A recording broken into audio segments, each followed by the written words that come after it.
Welcome everyone to today's class. Today we're looking at advanced phrasal verbs and idioms. I'm actually taking this from a book by Oxford University Press called Advanced Phrasal Verbs and Idioms. But I always say if you want to buy a phrasal verb book, please buy my book. It's on Amazon, £20 for black and white, £35 for colour, or even better, pick up an electronic version of it which will all be in colour from my website skype-lessons.com. And if you're not sure how that's spelt, it's right here, skype-lessons.com. Okay, so we're going to look at idioms firstly, and then we're going to look at some phrasal verbs. We're going to do a lot of revision when we do this book. There are a lot of good phrasal verbs and good idioms in this book. So let's start with the idiom be on the same wavelength. This is a very common idiom indeed. If you are on the same wavelength as somebody else, it means that you have found a language that you both understand. It means that you understand each other very well. And so when you are on the same wavelength as someone, you find it easy to appreciate and understand everything that that person says. And if they're on your wavelength, then they find it easy to understand what you're talking about as well. So it's obviously from radio, I suppose, this expression, to be on the same wavelength, but it just means that you have an understanding. You find it easy to understand that person. You have a similar perspective, a similar way of understanding the world. So that's be on the same wavelength. Bite the bullet. Now we use this expression when you understand that you must do something that you really don't want to do, that's really unpleasant, or it's something that's undesirable in some kind of way, but you have to do it. So perhaps you've been putting off a doctor's appointment for a long time, but the problem's been getting worse and worse and worse, and so in the end you bite the bullet and you go to see the doctor, even though it's going to be unpleasant for you and you don't like it. Maybe it's the dentist's. I don't like going to the hygienist and having the plaque scraped off my teeth. And nonetheless, a lot of plaque builds up, and I'm afraid I've been putting it off for a long time, so I'm going to have to bite the bullet and go into the dentist's, and they'll clean out, they'll scrape away all of that plaque that's built up on my teeth. And notice the phrasal verbs I'm using there: scrape away, build up. We use phrasal verbs all the time. I think that phrasal verbs are real English, and that when you use Latin words instead, you're avoiding the really English words. So please use phrasal verbs. Okay, beat a hasty retreat. This literally means beat a retreat, means to retreat. So it's often used metaphorically, and it's when you decide not to go forward with something, you beat a hasty retreat, you come back from doing it, you decide not to do it in some kind of way.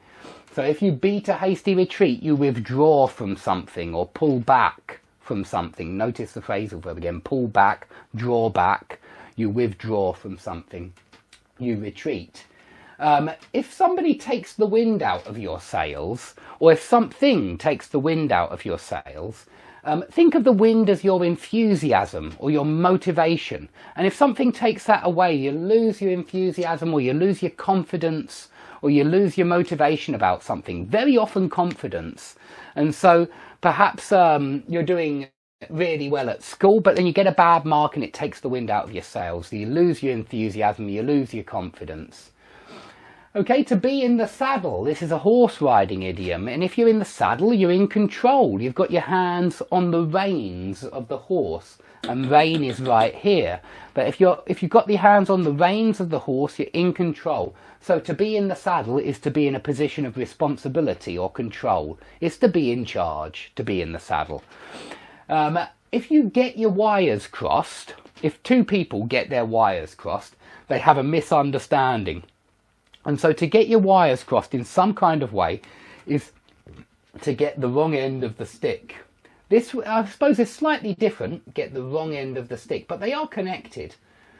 If you get the wrong end of the stick, you totally misunderstand what someone says, very often understanding something in the opposite way to the way it should be understood. So you get the wrong end of the stick. But if you get your wires crossed, then it just means you misunderstand something that someone said. Okay, this is obviously a telephoning expression. And so if you get your wires crossed, it's a misunderstanding, and if you get the wrong end of the stick, it usually means a total misunderstanding. Okay, if you learn the ropes, very common idiom in a lot of different languages, but if you learn the ropes, you learn how to do something, and it's the basics of something. When you're learning the ropes, you're learning how to do the very basic skills involved in that task. Obviously, this is a sailing expression. You learn the ropes, you learn about the ropes that control all the sails, and so you're learning the basics. So you're getting familiar with, yeah, very good, Lolly. You become familiar with something when you learn the ropes. You get used to it, you become familiar with it, some basic skills. If you keep a tight rein on somebody, if you're a parent and you keep a tight rein on your children, it means you control them very carefully. You control where they go, who they see, what they do. You keep a tight rein on those children. But you could also keep a tight rein on something. So you might keep a tight rein on... Oh, I can't think of anything now. Usually it's used with somebody, to keep a tight rein on somebody. But you could keep a tight rein on your schedule, I suppose, or your timetable, meaning control it very carefully in some way. But generally speaking, it is usually somebody. And parents with their children, of course, a lot of parents keep a tight rein on their children, and I'm not sure it's necessarily the best thing to do, because you're not giving them much responsibility or much chance so that they can explore the world for themselves. But you could keep a tight rein on your students, and it just means control your students. It sounds strange to me to keep a tight rein on their progress, because why would you control their progress? But yeah, rein must be spelt with an E, not an A. Rein with an A is what falls on your head, and the reins of a horse is E-I-N.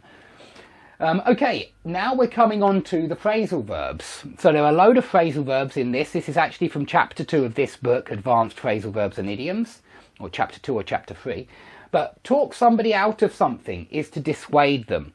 So if you don't want them to do something, you try to dissuade them. Maybe they want to go on holiday to... I don't know, they might want to go on holiday to a country that you think is pretty dangerous, and so you try to talk them out of it. But to talk somebody into something is to persuade them, yeah, to convince them, to persuade them. So you might want to talk somebody into going out on Friday night, or you might want to talk your children into choosing a particular school. It's